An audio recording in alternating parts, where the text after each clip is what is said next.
Hey, I'm Jay, and I've got something to say about some miniatures Kickstarters. We still have a ways off for Reaper. They haven't even announced a close of the Pledge Manager. It sounds like they're pretty much done with power-ups for the Pledge Manager. They added some Angels, some Pirates, and finished off the Temple of the Deep ones. It sounds like they might have like one more little thing, but they're waiting on that. Next Level Miniatures Volume 2 with the better sizes has just started shipping. I have not received a shipping notification, but that just started shipping. Between that and jeugorama, I apologize if I'm pronouncing that wrong. It's a Spanish name.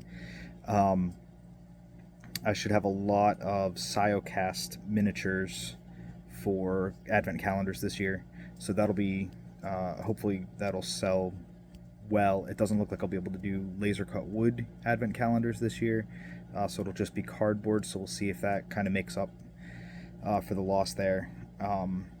I have been very busy. There's a new website called Temu, or app called Temu, that's trying to horn in on Amazon a little bit. So it's really cheap Chinese junk, but very inexpensive. And they're trying to do a lot of promotions right now, so I can get things. These diamond grit files for sanding my stuff. I think I got a set of 6 for like $4. I got some silicone rubber molds, so I've been doing stuff like making plastic octopuses out of sprue goo, because my daughter's into octopuses, and I've also been doing Reaper Challenge League. So here's my dragon turtle. Here's some of the minis I've painted recently. Some scattered terrain. This one I made again from a Temu, a cheap fidget ring, and some Dungeons and Lasers. Finally got around to painting my Wizard's Tower. So some various stuff. I wanted to have a video about the compressorless airbrushes. They're being marketed mostly for makeup, but basically they're battery-powered, USB rechargeable, like instantaneous pressure. So there's no like tank or pressure adjustment. It's just an air pump that's constantly running, and when you pull in the trigger, it pulls the needle back far enough the paint can start to come out, and then your pressure adjustment is like a stopper for how far back the needle can come. So if you want it to come out just a little bit, you tighten the needle down, you tighten the back stop down so that the needle can only pull out a tiny bit.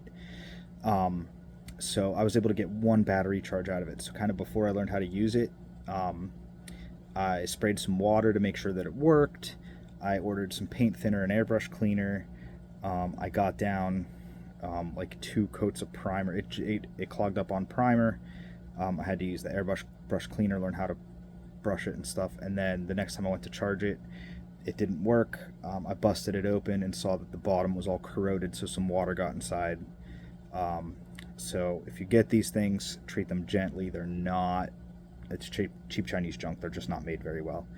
I was airbrushing this guy from Reichbusters, and you can see his base is not primered, and his head, I don't know if you can see where it kind of fades a little bit.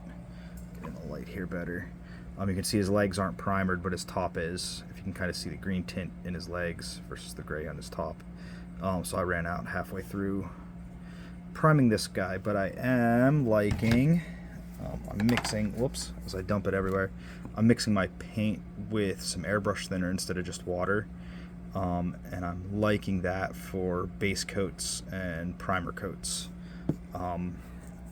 Basically, like I sprayed these black, and then I used this thinned down brown to kind of just give it a base coat, because I think the acrylic model paints stick better to model paint.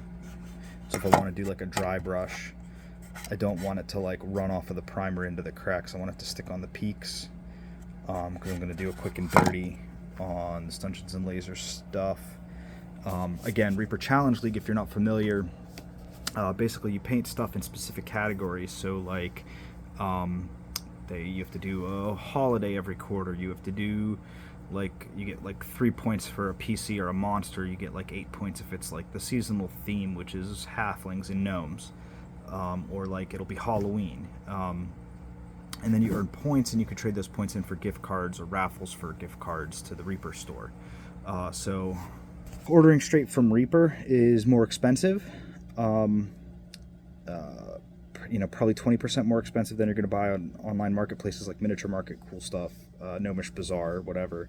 But they throw in promos. So if you order $40 or $50 worth, you get like 3 promos. They have a mini of the month, and then like a choice of old stock. Sometimes they'll throw in a random paint bottle, either if they have a bad batch and they like have to, instead of throwing it away, they'll give it away, or if they're doing a promo color. This month of August, if you spend $75, you get a big elephant avatar. I forget what his name is, but a jungle king elephant. And if you spend $125, you get a second different jungle elephant, big huge model. So if you buy like a big order once a year or something, this is the month to do it. They've been really slow on like previews and stuff because their month of August is basically getting ready for ReaperCon, which is the first weekend in September. So news is pretty slow. I don't even remember. They showed off what the promo model for September is going to be, but they haven't put it on the website yet.